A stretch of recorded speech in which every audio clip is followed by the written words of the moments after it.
What's happening, guys? Sam Adams here, and welcome to a brand new episode of Caffeinate today for January the 11th of 2019. My name is Samuel Adams, and welcome to today's show. And let me tell you, it's going to be an interesting one. But first off, for those that are brand new to the program, this is a daily gaming news show where I bring you the hottest gaming news from around the industry and let you guys know what is going on in the industry that we all love so much. And today is a tumultuous day, especially for fans of Borderlands, and specifically, we have some news regarding their CEO Randy Pitchford with an alleged wrongful $12 million bonus, and on top of that, potential underage pornography discovered in the midst of the entire scuffle.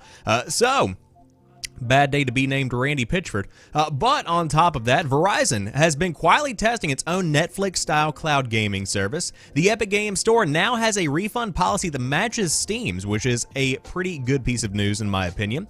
On top of all of this, Activision Blizzard stock has plummeted following the break with Destiny developer Bungie. Jackbox is coming to the Epic Games Store, and guess what? It is free.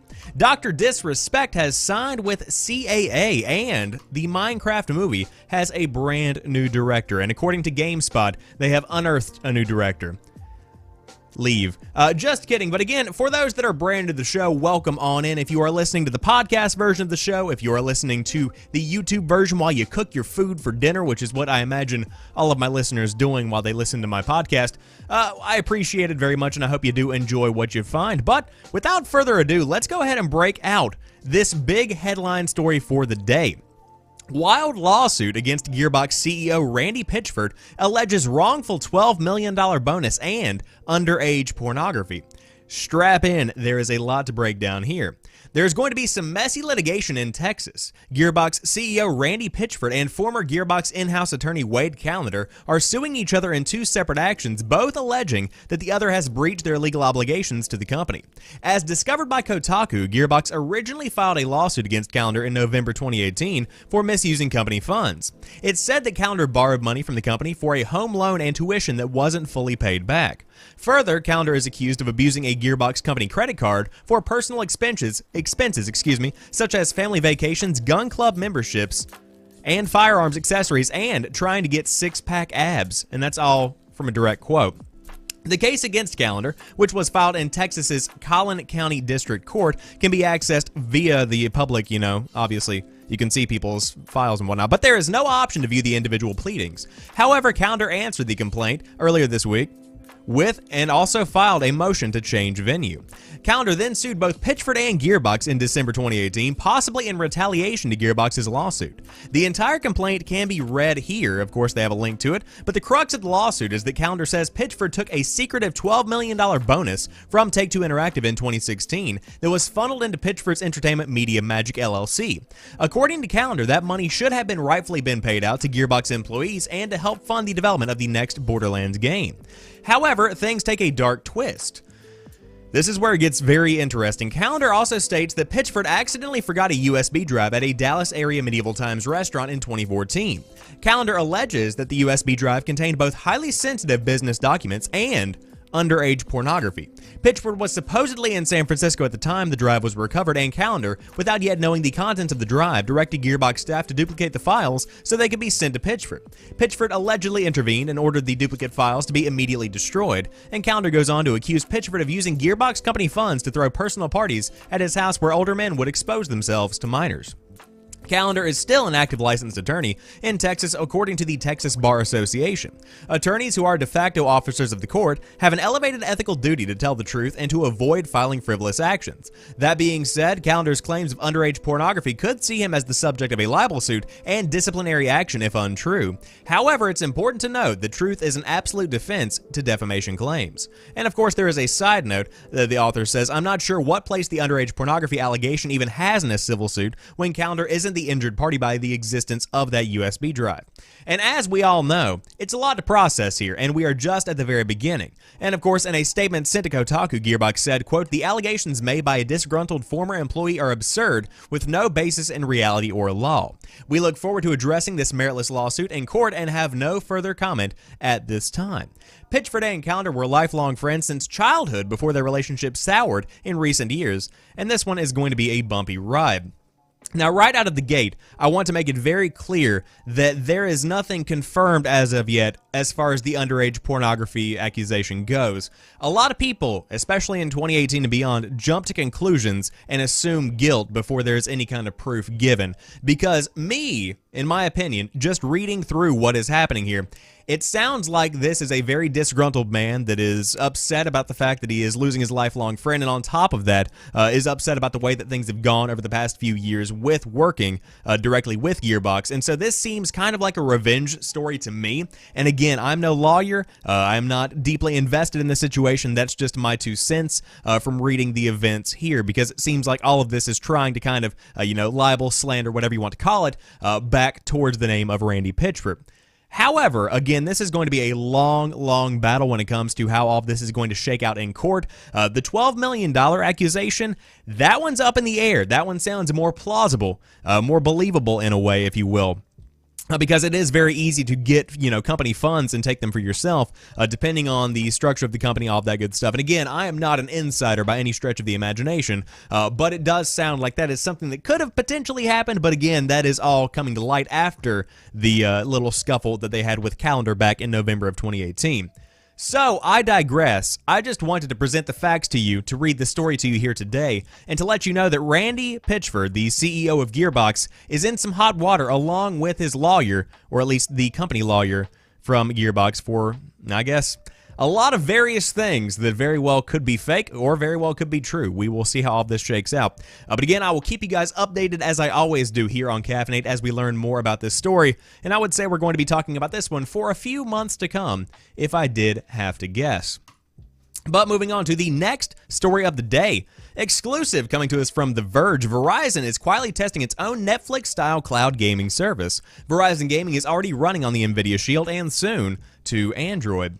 Could be interesting here when it comes to competing with something like, I don't know, Xbox Game Pass, because it's supposed to be coming to other devices as well. Verizon is currently conducting alpha testing of Verizon Gaming, a game streaming service that would represent a major new initiative for the home and mobile internet giant.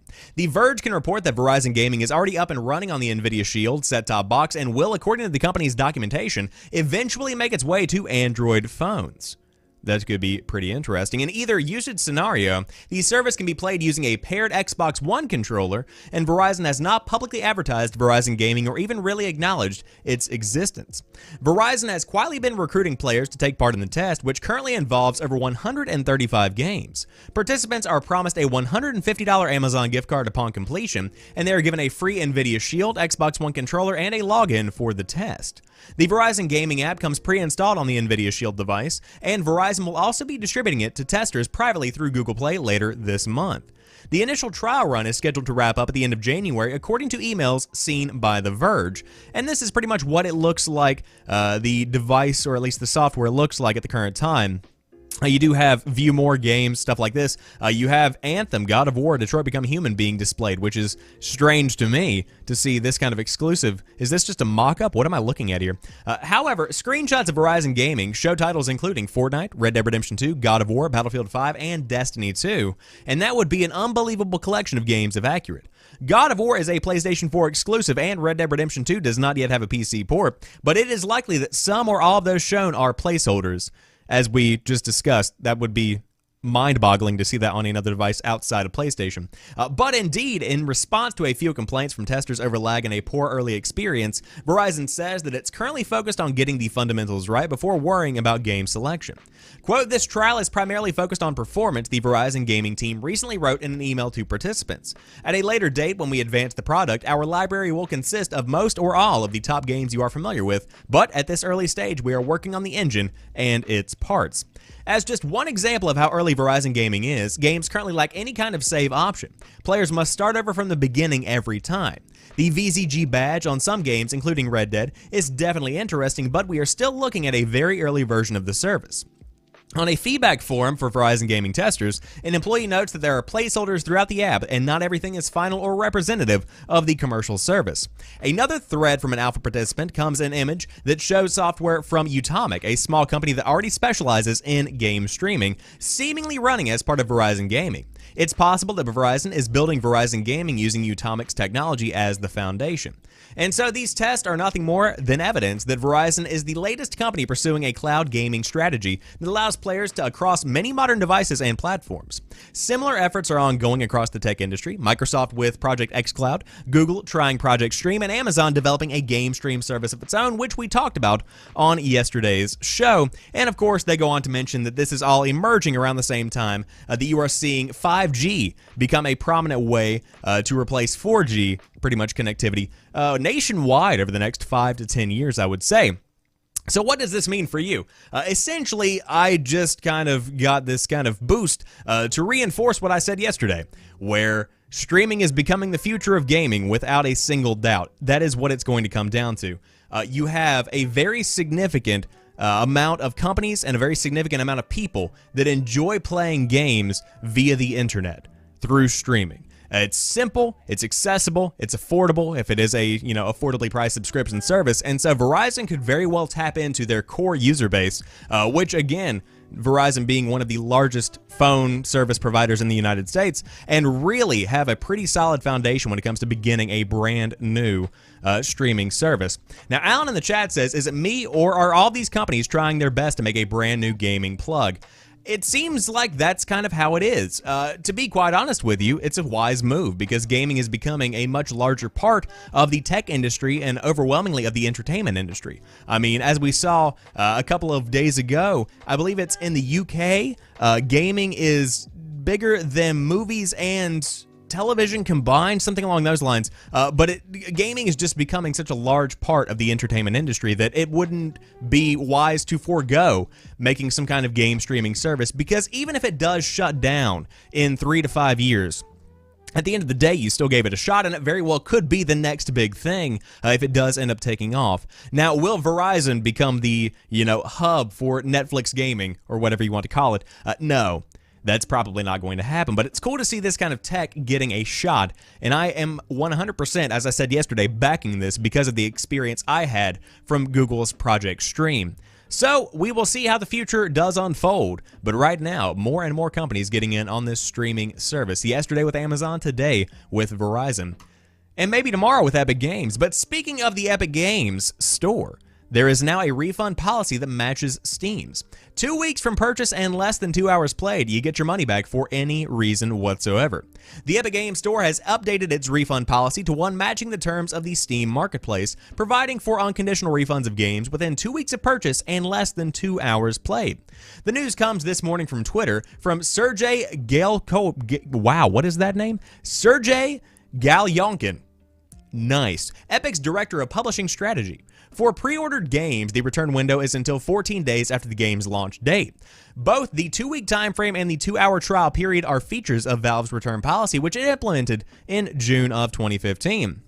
Galyonkin, again, what a name, said Epic is in the process of developing a self-service form for filing and receiving refunds. For now, players who want their money back will have to open a ticket with Epic Games support. Further down the Twitter thread in which he announced this, Galyonkin said that the Epic Games Store will one day add user reviews. However, developers will have the option to opt in to having reviews of their products on the store front. Quote, plus, we want to have a solution against review bombing, he added, which, of course, for those that don't know what review bombing is, essentially, let's say that Assassin's Creed Odyssey was announced and it was revealed that there was a female protagonist. And then all of a sudden, a whole bunch of people come and review bomb the game on Steam and make it look like it's a bad game. That's pretty much what that actually is. So, Galyonkin said Epic is in the process, as we said. Further down, as we said, the store, there we go, I lost my paragraph, which launched in December, now supports a total of 130 countries and 30 different regions for regional pricing, Galyonkin said. The process of adding regional currencies and listing games according to local prices will take some time, according to him, but for now they are being sold in dollars. The refund change is not related to, but does follow the Better Business Bureau of Eastern North Carolina, doling out an F rating for the Fortnite maker based on scores of unanswered complaints lodged with the Bureau. Most of those complaints involve unauthorized or improper purchases and poor response to customers resolving their accounts. The Better Business Bureau said Epic had received 279 total complaints in 2018, 247 of which had gone unanswered. A news release noted that Epic did not respond to the Better Business Bureau's request for its side of the story here. The Epic Games Store is just 2 months old, but it's swiftly spinning up as a competitor to Steam, which has dominated the PC digital market for more than a decade. Epic Games started by offering a more favorable rate to developers, 88% for them as opposed to the 70% they get on Steam. And earlier this week, Ubisoft announced that March 15th's Tom Clancy The Division 2 will launch for PC on Uplay and the Epic Games Store, skipping Steam entirely. And this is another big win for Epic Games because now you literally can get your money back when before there was really no way to do so. I think this is pretty much a requirement going forward, and I also think that the expectations of a refund system are pretty reasonable here. I mean, if you buy a game and you don't play it for 2 weeks, you have that 14-day period to get your money back. Now, if you play it for more than 2 hours, then no, you've had your time and you've put enough into the game to where you don't get your money back. But if you don't play it for 2 hours, there you go. So essentially, you can try any kind of game out for about 2 hours, and then if you don't like it, you can refund it, and no reason is required. You just simply get your money back. That's how you do it. You play the guitar on the MTV. That ain't working. That's the way you do it. Anyways, if you did want to dive in on the Epic Games Store, then by all means, try it out, give it a shot. Again, tons of games popping up on the storefront with many more big AAA titles and indies to come. And 2019 is looking to be a pretty good year for Epic Games. Could it top 2018? It very well might when it comes to revenue made. Wow. Absolutely insane. Now, one company that's not doing nearly as well is Activision, because the Activision Blizzard stock has plummeted following the break with the Destiny developer. Of course, that is Bungie, and that was our headline story for yesterday's show. A pretty good one if you did want to go back and check it out. But Activision Blizzard stock continued its plummet Friday morning following news Thursday night that Bungie was ending its contract with the publisher and retaining the rights to Bungie franchise, of course, Destiny. Stock fell nearly 7% in post-market trading Thursday night and continued to drop Friday morning, down about 12% at the time of this writing, the author says. It's unclear why the two companies terminated their 10-year contract early, but a joint statement released Thursday made it seem as if the separation was amicable. Quote, "We have enjoyed a successful 8-year run and would like to thank Activision for their partnership on Destiny," Bungie wrote in a post on its site Thursday. "Looking ahead, we are excited to announce plans for Activision to transfer publishing rights for Destiny to Bungie. With our remarkable Destiny community, we are ready to publish on our own, while Activision will increase their focus on owned IP projects." And in the joint statement released by Activision and Bungie Thursday, the companies also said that going forward, Bungie will own and develop the franchise, and Activision will increase its own focus, as we just read, because the author apparently didn't take that back out. Now, going on, the author does talk about where they're going with Activision. Of course, we have tons of Blizzard news, with Diablo also facing some backlash. But this is just yet another big hit for Activision, as we said yesterday, because ever since BlizzCon, really, it's been in a downward spiral when it comes to confidence in the company overall. I mean, with the announcement of Diablo Immortal on top of a lackluster lineup at BlizzCon 2018, it was already looking pretty grim, and now with the loss of Bungie, it's a big hit for them in the long run. So will they recover? Absolutely, because at the end of the day, people are still going to be buying Activision games for many, many years to come. But will they feel this? Will it reverberate, if you will? Absolutely. This is not something to take lightly. They are definitely going to be feeling this one in the wallet, which is where it counts. Hopefully, this kind of waking call, a wake-up call, if you will be enough to kind of change their direction and make the company better overall and not seem like such an evil entity in the gaming industry. But I digress. That's just my 2 cents. Interesting to see, though, that stocks continue to plummet as the news does kind of reach everybody in the gaming industry and those that do hold stock in the tech company itself. Now, speaking of Epic Games, the company that's doing very well, there's another free game coming, and I love to tell you guys about free games. Jackbox follows Edith Finch as the next epic freebie. Party up, it's time to go. It's only recently, the author says, that I've discovered the fun of Jackbox, the mini-game compilations designed for parties, controlled using your phone in one hand and preferably while holding a can of something in the other. Some Jackbox mini-games are better than others, sure, but the ones which are good are absolute bangers. So it's great to see the original Jackbox as the next Epic Games Store freebie coming on the 24th of January and available to claim until the 7th of February. Just sign up for a free Epic account if you don't already have one to play Fortnite, and it will be yours. The original Jackbox includes includes You Don't Know Jack 2015, Fibbage XL, Drawful, Lie Swatter, and Wordspud, of which Fibbage and Drawful are probably the best. Until then, the brilliant What Remains of Edith Finch is currently the freebie, available to claim until January the 24th, so you don't want to miss out on that. So, if you guys did want to dive in and get a free game, I will say that this is not the newest Jackbox, or it's not some kind of, compilation of multiple Jackbox titles, but considering the game is free, again, what do you have to lose? It's very cool, though, to see that all of these games are being given out for free, and of course, if you are a streamer on Mixer, Twitch, wherever you might be, this is a great game to play with your community, to engage with people and kind of get people involved in playing a game one night. So if you did want to pick it up, again, it's free right now on the Epic Games Store, and why not? It's a free game. You might as well. Now, moving on to the next big story of the day. This one was pretty cool. Not one that's really impactful for me, but I mean, when I get the chance to talk about the Doc, the two-time back-to-back world champion, you know I'm going to do it. CAA signs Twitch streamer DrDisrespect, and this is coming to us exclusively from The Hollywood Reporter. Known as DrDisrespect, Herschel Guy Baum IV has more than 3 million followers on the Amazon-owned live streaming platform. The agency has signed Twitch live streamer Herschel Guy Baum IV, aka DrDisrespect, for representation in all areas.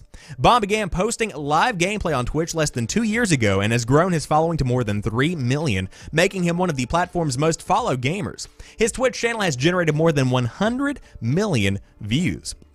A big personality, Baum is known for playing games in full character with a mullet, sunglasses, and mustache. He is named Slick Daddy, the leader of the Slick Daddy Club. The skilled Battle Royale competitor who has counted Gillette, Asus, Razer, and G Fuel as sponsors, was named the 2017 Streamer of the Year by the Esports Industry Awards and Trending Gamer of the Year at the 2017 Game Awards.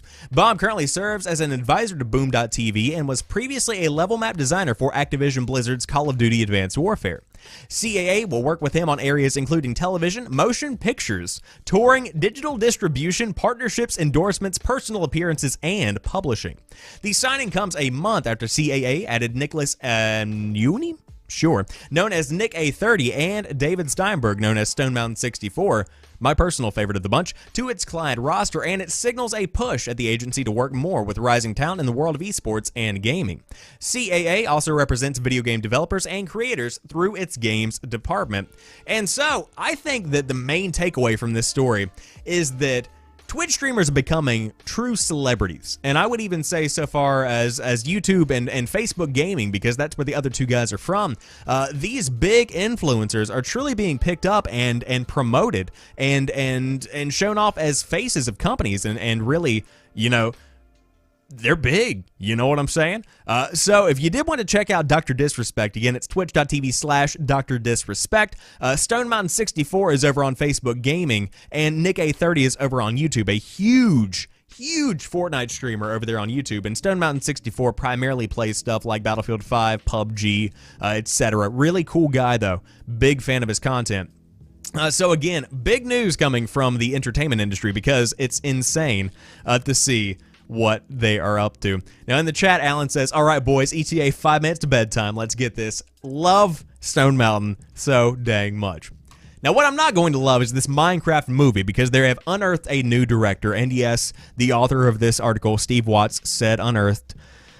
I didn't write it, but hey, I respect it. He's such a square, the subheader says. Oh god, Warner Bros. Has tapped Peter Sellette, I believe is how you say this name, to direct the big screen adaptation of Minecraft, Variety reports. Sellette is known for films like the critical hit Raising Victor Vargas, Nick and Nora's Infinite Playlist, and Freehold. The adaptation has been in the works since Warner Bros. Acquired the movie rights to the popular game in 2014. Various directors have been in talks at different points, including Sean Levy and Rob McElhenney? Sure. I'm not a movies guy, so I'm just kind of sounding these out as I go. But each had a different idea for the film, from a Goonies-style adventure to something more off the wall. Steve Carell was also said to be in talks to star as well. Mojang, the studio behind Minecraft, is listed as one of several producers on the film and has been heavily involved in the story direction. Mojang COO Vu Bui, sure, why not, said in 2015 that the company didn't want this to be seen as the definitive Minecraft story because building the game is all about making your own. We don't want any story that we make, whether it's a movie or a book, to create some sort of, quote, this is the official Minecraft, this is how you play the game kind of thing, but we said that would discourage all players who don't play in that way. When coming up with a story for the movie, we want to make sure that it's just a story within Minecraft as opposed to the story within Minecraft. This adaptation will follow a teenage girl and her friends as they attempt to save the blocky overworld from the Ender Dragon. Minecraft currently boasts 91 million active monthly players, which even tops the success of Fortnite. It has already spawned a variety of adaptations and licensing, from books and collectibles to Telltale's Minecraft story mode. And so, if you are a big fan of Minecraft, then congratulations, there is a brand new movie on the way. But do we need it? You know, when it really comes down to it, Minecraft is a sandbox. Minecraft is this world where you can tear these mountains down, you can dig deep into mines and find all these fun things, and it's a great game that I played back whenever I was in probably late middle school, early high school, and I thought that it was a really cool game then, and I still think it's a really cool game now. Did we need anything more than Minecraft Story Mode, the Telltale Games experiment that is now available on Netflix and multiple streaming services and consoles? No. That added just enough story to where if you did want one, you could have one in a movie-esque kind of format. But do we really need a full feature film featuring a teenage girl saving the overworld from the Ender Dragon? Now, like, did we really need that? I mean, maybe we do. I don't really know. Again, this is not my area of expertise. But again, I am also reminiscing my cringy Minecraft days, because I think we all had some if you're between the ages of 15 and 20 right now. So, if you were interested in the Minecraft movie, it should be coming. Who really knows? I was going to say soon, but more than likely this will be canceled or the director will leave, and it will add another at least months to 2 years to the entire development time frame. But I digress. I hope you guys have enjoyed today's show. If you did, then drop me a like down below if you're watching on YouTube. If you're hanging out in the Twitch chat, I appreciate you as well. And if you did want to watch the show live, it's up 5 days a week, Monday through Friday, around 7 p.m. Eastern Time on twitch.tv/TheSamuelAdams. And of course, to those listening on podcast services, I appreciate you as well, because you guys make the dream work. You all do, and I appreciate it very much. But again, I'm going to go contemplate why Minecraft is getting its own movie, because that still blows my mind. Maybe I'm just a simple man, but I don't think we need that. Anyways, I'll talk to you guys on Monday for a brand new episode. Love you very much, and peace.